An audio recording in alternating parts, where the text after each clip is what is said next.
In our short investigation into the office of Melchizedek, let's also consider the following. Psalm 27:10.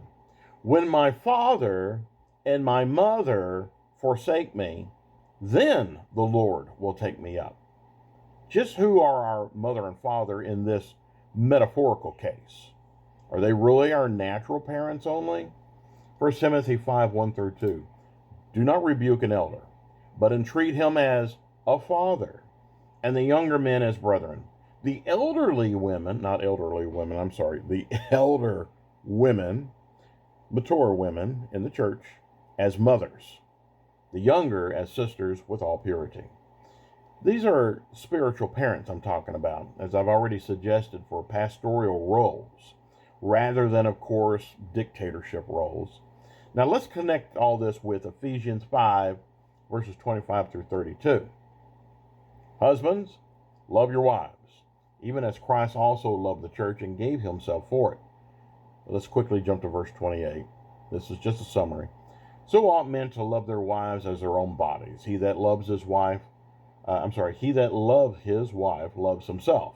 For no man ever yet hated his own flesh, but nourishes it and cherishes it, even as the Lord does the church. For we are members of his body, of his flesh, and of his bones. And for this cause will a man leave his father and mother, and shall be joined unto his wife, and they two shall be one flesh. But here's the ironic part. This, what he just said, is a great mystery. But I speak concerning Christ and the church. A great mystery? Regular marriage between a man and a woman? No. But this saying is metaphoric, as in us having to spiritually discern what Paul's really suggesting here, 1 Corinthians 2:14. And then, as an afterthought, and in pulling us back to earthen understandings here, Paul shifts gears to show us how he had been speaking in figures all along, because he adds this, Ephesians 5:33. Nevertheless, despite what I've been saying in metaphors, let every one of you in particular so love his wife even as himself, and the wife see that she reverence her husband, showing us that with certainty he was not meaning a literal natural marriage between a natural man and a natural woman in that dialogue. Therefore, if we can say that Paul was speaking in figures here, as I have been suggesting, then we don't have to imagine the mother and father in these passages as to being natural parents at all, but spiritual parents rather. As I cover this mysterious marriage in my book, New Jerusalem, the Mother of Us All, which we are also reading on video, as was spoken of in Ephesians 5:25-32, I'm not going to say too much more about it here, because like I said, I'm going to be reading that in my book on New Jerusalem on video. Besides, such would be very long rabbit trail off from the current topic at hand. I'd only mention this presently to show the reader that there are passages in our Bibles which do speak of spiritual parents rather than just what we would find in a natural setting, especially to connect such a thought with the office of Melchizedek. How? In showing how the high office itself, in Hebrews 7:3, illustrates is without father and it's without mother. But what does that even mean? Now, we know that Jesus did have a father, okay? So the office cannot be the proper name of the holder who wields it.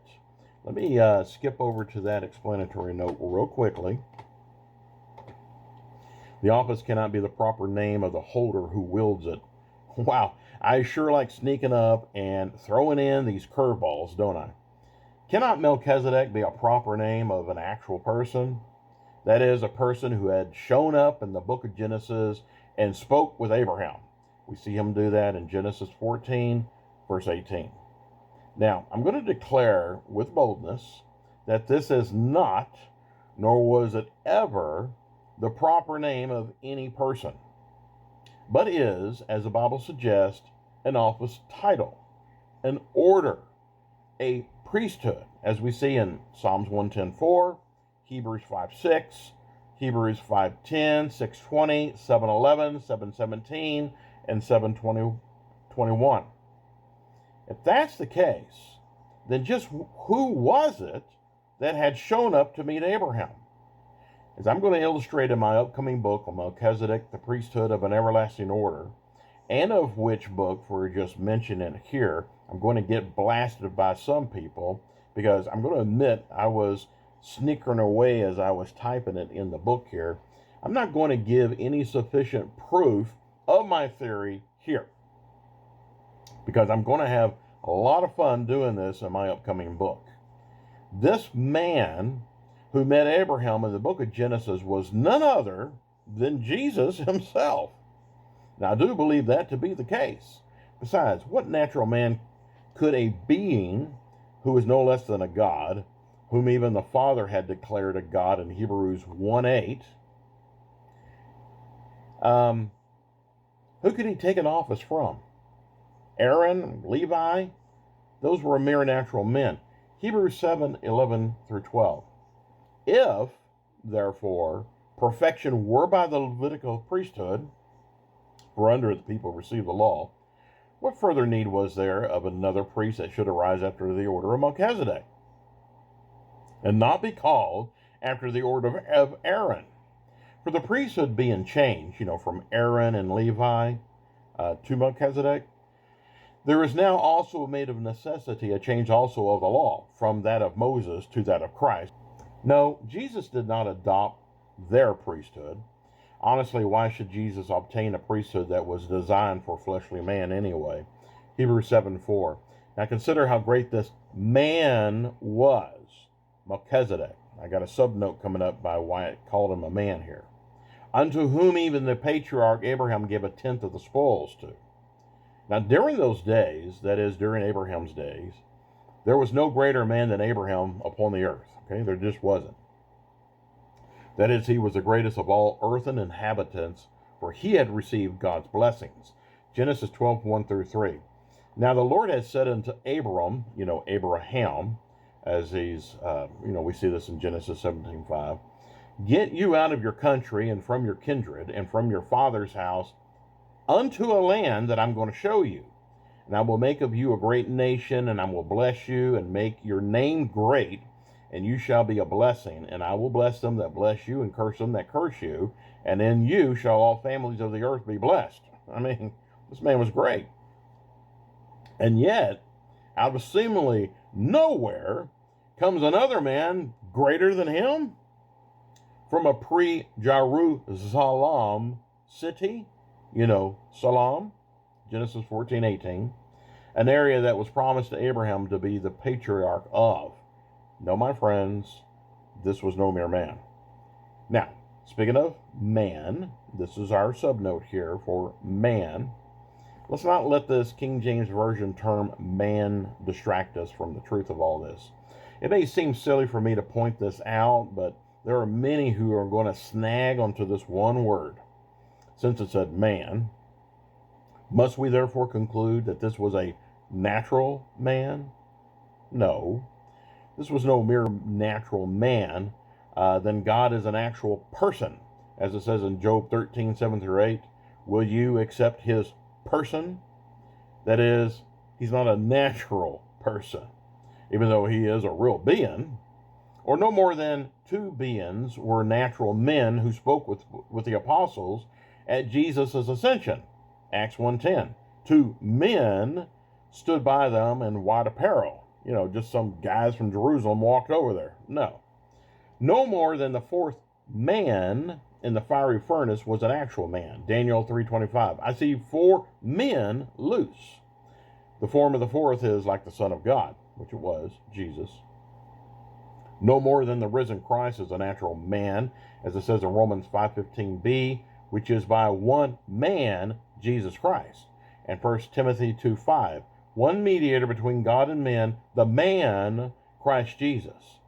Even though Paul seems to contradict himself, which he didn't, in other passages like Galatians 1:1, not of men, nor neither by man, but by Jesus Christ.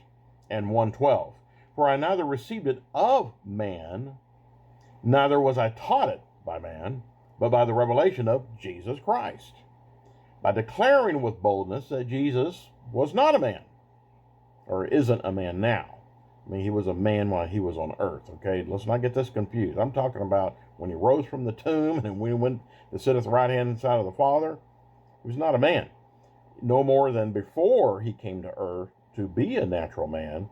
He wasn't a natural man while being in heaven with his Father at that time. Again, by declaring with boldness that Jesus is not a man, we shouldn't see any of these as contradictions of terms. They're just showing us that sometimes otherworldly beings can also be referred to as men in Scripture without being the equivalent to the natural. That's the point I'm trying to get. We can call them men, even though they may not be natural men, they can be spiritual men, okay? And being in the form and appearance of natural men. Melchizedek is no different in this case. No different. Let's not get distracted or hung up on trifles such as these.